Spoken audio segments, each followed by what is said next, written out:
And, you know, to date, this asset class to finance managers that have been sitting on the sidelines for the last 4 or 5 years, watching the gains, and now's their first opportunity to take a position. So it's really not surprising to me. And from a DigitalX perspective, we've also got exchanges all around the world. They cannot keep up with the demand from new, you know, $400,000 prices, which is obviously equivalent to the gold price in market cap. In terms of being a clearinghouse, that's not something I'm completely familiar with when they'll be. Do we get a sense as to whether that's going to run and be the overriding influence for how much longer? What are you hearing there? I think that's probably the most exciting thing. It's a market that's been led by retail rather than retail coming in at the top and, you know...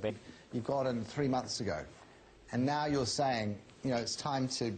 Letting those exchanges, and that's passed through both houses of Parliament, and that'll be exchange your own keys. As long as you don't interact with the internet, you have you can have one... The greatest challenges now for the whole rollout of this, in your view, if we just talk more broadly about even the actual blockchain. We've heard in the last week the ASX make a move into, you know, uncharted territory by replacing the chess system with, you know, a blockchain model, which of course Bitcoin runs off.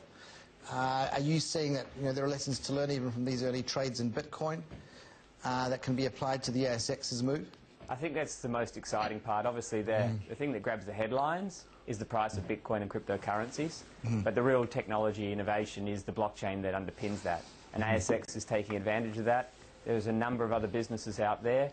Even in the banking world, there's over 200 banks that have partnered together to form a consortium to set up their own blockchain or distributed ledger technology that'll be more secure than what they're using with the current SWIFT protocol. So it's a fantastic piece of innovation, this technology, and I think if we can focus on the positives that it's bringing, then I think the adoption in Australia can continue to lead the way. And whenever you hear the words secure private network, does something in the back of your mind ring something in any shape or form?